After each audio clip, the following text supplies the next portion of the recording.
So I think what we've got here is a client whose whole life is effectively at the moment a bit of a house of cards, and it's looking like it could very quickly come crashing down.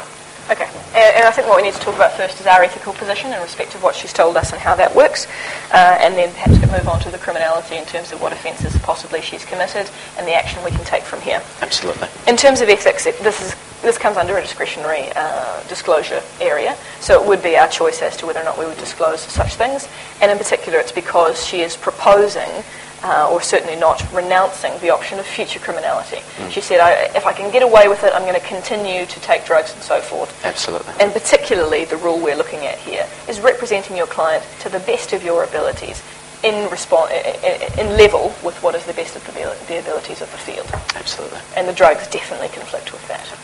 This is the thing. I think her fundamental problem is her drugs, the lifestyle that she is currently living, and all of the problems in regards to this photograph, in regards to her accounts, all seem to stem from this drug problem.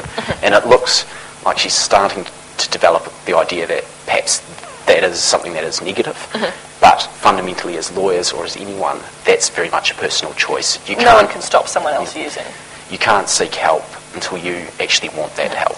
And I think it was key today that we did make her realise that she would be willing to change her ways if that could have a positive effect on her life. She said if I could continue to practice, but perhaps if we have more conversations with her that can translate to I might be willing to change if I realise that's going to help me, and it certainly will help the situation she's in.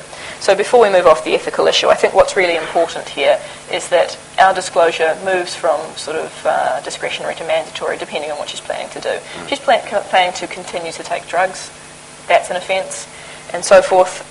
It's because it's an offence with a lesser penalty than the requirement, it's up to us. So I think if she does retain us, we need to make sure that we re-warn her. Yes. If she gets close to moving into a compulsory disclosure area, that we can't keep confidentiality if she's planning to do something of the severe criminality that touches the line. I think obviously it's perhaps fortunate that she actually is a lawyer herself, so she'll have a good understanding of what she can and cannot say to us. And obviously she was quite concerned about our sort of more of our policy in regards to confidentiality, in regards to say records and that sort of thing.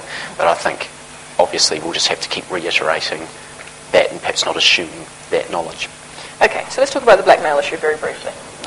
In regards to the blackmail, first of all, we don't really know a whole lot about it. We've got a note saying, get Sammy Smith off, and we've got a photo of her doing cocaine.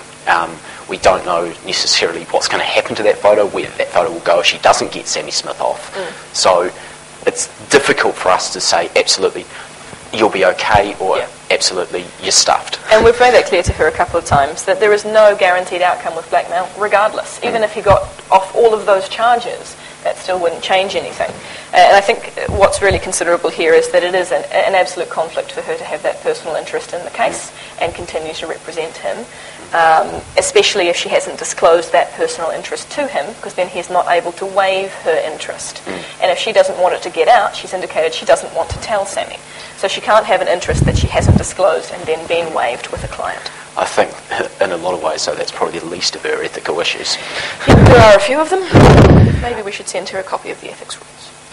The fact is that we're sitting here and she's got problems with her accounts, several problems with her accounts. She's essentially stealing money. She's got absolutely no accounting in regards to cash coming in. And aside from that, she's obviously taking drugs, she's going to court high, she's doing all sorts of things that should be struck off for on any one of them. Yes, if I were to list all of the breaches of rules, I think perhaps we might be here all day.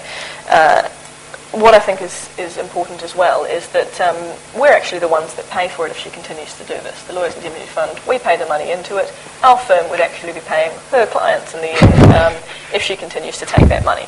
So it's certainly not something I would like to do. And she said that she's been late and hasn't completed all her requirements for the indemnity fund. So what I think is really important is following her up. Because she's not yet willing to admit, even to herself, the scope of how much trouble she's in. She says, I just want to avoid at all costs. Then people who can't admit how bad a problem is have a lot of trouble doing anything about it. And I think that's fundamentally our problem here, is that we're going to have to develop that relationship further, develop that rapport further, so that we can make sure we can represent her to the best of our ability. Because at this stage, we're in a position where we will rely on her actually saying, okay, you can do that, and okay, you can do this, and it's unclear whether that will be the case. Yeah. And if she does give us permission, what we need to set up as fast as we can is get a forensic accountant in there to see where the money has gone. Absolutely, we need to get all the copies of the records we can, and we need to, at the point where she hires us, make sure this stops. Because what is continuing here is clients are continuing to walk into her firm, and she's continuing to retain them, knowing she can't properly represent them. And that's something that I certainly don't want to be a party to. So if she retains us, we need to stress upon her the importance of ceasing those practices. And there is nothing wrong with her firm taking a leave of absence, her taking a leave of absence, or them closing their cases, or passing their cases off to other lawyers. People get sick. This happens. Yeah. So there are ways that we can manage this closure so that it doesn't look like we've walked in there and sort of said there's a problem. And unfortunately at the moment what's happening is that she has a mentality perhaps that if she keeps working as a lawyer, she keeps practising, then it's easy to pretend that there isn't anything wrong. It's easy to pretend that the house still stands. And unfortunately this photo perhaps has triggered her understanding that these things aren't necessarily as safe as she'd like to think they are. What did she say at one point? I was spinning a ball on my finger and the photo may tip it over. And I think we need to let her know that it's not just the photo that will tip that spinning ball over. It could be any of the client complaints, any of those issues. And apart from the accounts, the blackmail and the drugs, we need to, if we get permission, be looking into those complaints. Because she doesn't know if they have complained to the body. There could be pending proceedings in the lawyers' tribunals that they haven't yet notified her about.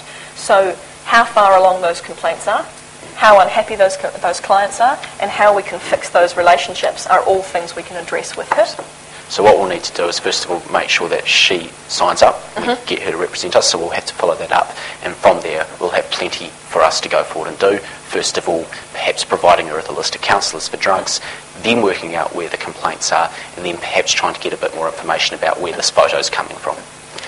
And obviously, I mean, the way that the firm's running can't continue in a safe way. So if we can, if at all possible, hand off clients to other lawyers. She said she's overloaded, or prevent the runnings at any time, that should be great. So we're told her we're going to give her a follow-up call, so she is expecting that, and I'd like to make that sooner rather than later, because the indemnity fund gives me pause. Absolutely.